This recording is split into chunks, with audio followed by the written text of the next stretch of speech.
Hello bachcho, let's read this question. So this question says a particle performing uniform circular motion has angular momentum capital L if its angular frequency is doubled and its kinetic energy is half, then the new angular momentum is okay. हमें यहाँ पर new angular momentum find out करना है.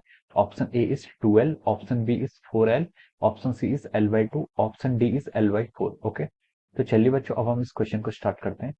तो देखिए बच्चों इस question का की कॉन्सेप्ट आप क्या लिख सकते हैं. The key concept of this question is, इस क्वेश्चन में देखिए हमें क्या बताना है, न्यू एंगुलर मोमेंटम हमें यहाँ पर फाइंड आउट करके बताना है. ओके, पार्टिकल आपका सर्कुलर मोशन कर रहा है, उसका एंगुलर मोमेंटम हमें गिवन है कितना, एल गिवन है. ओके, और एंगुलर फ्रीक्वेंसी गिवन है, हमें यहाँ पर न्यू एंगुलर मोमेंटम बताना. ओके, तो देखिए बच्चों इस क्वेश्चन का की कॉन्सेप्ट आप क्या लिख सकते हैं, angular momentum. Okay, angular momentum is the key concept of this question. यहाँ पर हमें क्या बताना है, एंगुलर मोमेंटम हमें यहाँ पर फाइंड आउट करके बताना. ओके, तो देखिए बच्चों एंगुलर मोमेंटम होता क्या है. एंगुलर मोमेंटम आप डिफाइन करते हैं, देखिए R vector cross of P vector, this is our angular momentum. ये क्या होता है, आपका एंगुलर मोमेंटम होता है. ओके, इसको हम कैसे लिख सकते हैं, देखिए M into V into R और साइन ऑफ थीटा.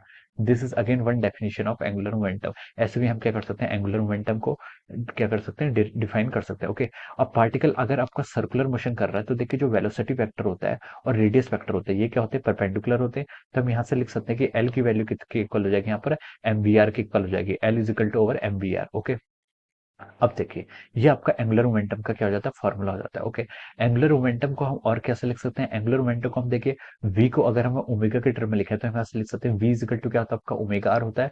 तो यहाँ से हम लिख सकते हैं इसको v is equal to omega R, तो l is equal to M omega R square, हम इसको ऐसे लिख सकते हैं. ओके, और यहाँ पर देखिए हम क्या हो जाता है, M R square. This term, ये टर्म क्या होती है आपकी, ये टर्म आपकी होती है मोमेंट ऑफ इनर्शिया के इक्वल.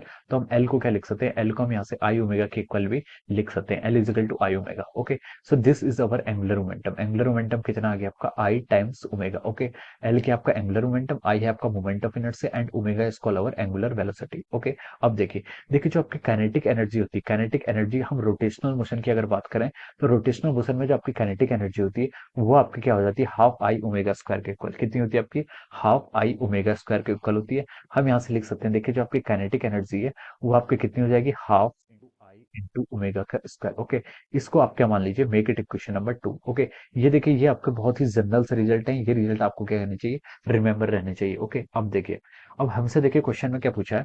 क्वेश्चन में देखिए हमें यूनिफॉर्म सर्कुलर मोशन के लिए एंगुलर मोमेंटम गिवन है, कौन कौन सी क्वांटिटी गिवन है, एंगुलर मोमेंटम गिवन है, एंगुलर फ्रीक्वेंसी भी गिवन है और काइनेटिक एनर्जी. हमें देखिए इन तीनों के बीच में क्या करना है, यहाँ पर कोई रिलेशन फाइंड आउट करना है आपका एंगुलर मोमेंटम ओमेगा और के बीच में. ओके, तो देखिए अब हम इस रिलेशन का यहाँ पर फाइंड आउट करते हैं. ओके, देखिए हमारे पास यहाँ पर क्या है, दो इक्वेशन है, इक्वेशन 1 और इक्वेशन 2. हम यहाँ से एल ओमेगा के टर्म में यहाँ पर इसको आंसर को फाइंड आउट करने की कोशिश करते हैं. ओके, तो देखिए हमें यहाँ से क्या हटाना है, आई को हटाना है, आई को हटाने यानी कि मोमेंट ऑफ इनर्शिया को हटाना है. तो देखिए हम क्या लिख सकते हैं, देखिए ये हो जाएगा आपका 1/2 इंटू आई. आई को इक्वेशन 1 से क्या लिख सकते हैं हम, एल डिवाइड बाई ओमेगा लिख सकते हैं इंटू अपर ओमेगा का स्क्वायर. ओके, देखिए यहाँ से आपका के को क्या लिख सकते हैं, काइनेटिक एनर्जी आपकी आ जाएगी यहाँ से आपकी एल ओमेगा बाई 2. ओके, ये क्या आ गई आपकी काइनेटिक एनर्जी आ गई, कितनी आ गई, आप देखिए काइनेटिक एनर्जी आपकी एल ओमेगा बाई 2. ओके, ये रिलेशन हमने यहाँ पर फाइंड आउट कर लिया है. अब क्वेश्चन पर मूव करते हैं. क्वेश्चन में बोला कि पार्टिकल सर्कुलर मोशन कर रहा है, एंगुलर मोमेंटम गिवन है. Okay, if the angular frequency is double, अगर हम क्या करें उसकी एंगुलर फ्रीक्वेंसी को डबल करें. ओके, देखिए काइनेटिक एनर्जी का रिलेशन क्या होता है आपका एल ओमेगा बाई 2. ओके, अब नेक्स्ट केस में आपकी काइनेटिक एनर्जी उसने बोला कि if the angular frequency is double, हमने एंगुलर फ्रीक्वेंसी को डबल कर लिया यानी कि ओमेगा आपके हो गया आपका 2 मेगा में कन्वर्ट हो गया. And kinetic energy is half, kinetic energy पहले के थी, अब कितनी कर ली आपने, के बाई 2 कर ली. ओके, अब आपसे पूछा नया एंगुलर मोमेंटम आपको यहाँ पर फाइंड आउट करना है, वो हमने एल डैश यहाँ पर एज्यूम कर लिया. Okay, make it equation number 3 और इसको हमने इक्वेशन नंबर 4 बोल दिया. अब हम यहाँ से क्या करते हैं, डायरेक्ट क्या करते हैं, इनको डिवाइड कर लेते हैं. ओके, देखिए के डिवाइड बाई के बाई 2 करेंगे, हम क्या करेंगे, के डिवाइड बाई के बाई 2 करेंगे तो आपका 2 ऊपर आ जाएगा. और देखिए यहाँ से आपका क्या हो जाएगा, बाई 2 से आपका बाई 2 कैंसिल हो जाएगा. ओके, और आपको ऊपर क्या बचेगा, देखिए एल ओमेगा बचेगा, नीचे क्या बचेगा आपका 2 times L dash of omega. Okay, omega से आप ओमेगा को कैंसिल कर लीजिए और यहाँ से आपका देखिए एल डैश कितना हो जाएगा, एल डैश को अगर हम देखें तो ये आपका एल बाई 4 हो जाएगा. कितना हो जाएगा आपका एल बाई 4. एल डैश की आपका न्यू एंगुलर मोमेंटम वही हमें क्वेश्चन पूछा गया था कि then the new angular momentum is okay. तो आपका जो नया एंगुलर मोमेंटम आ रहा है वो क्या आ रहा है, आपका ओल्ड एंगुलर मोमेंटम का 1/4 टाइम्स हो जाएगा। Okay, so this will be the answer of this question. ये क्या हो जाएगा, इस क्वेश्चन का आपका आंसर हो जाएगा। Okay, this will be our answer. तो देखिए हमसे पूछा था न्यू एंगुलर मोमेंटम, तो देखिए ऑप्शन डी से क्या कर रहा है, मैच कर रहा है, it is matching with the option D.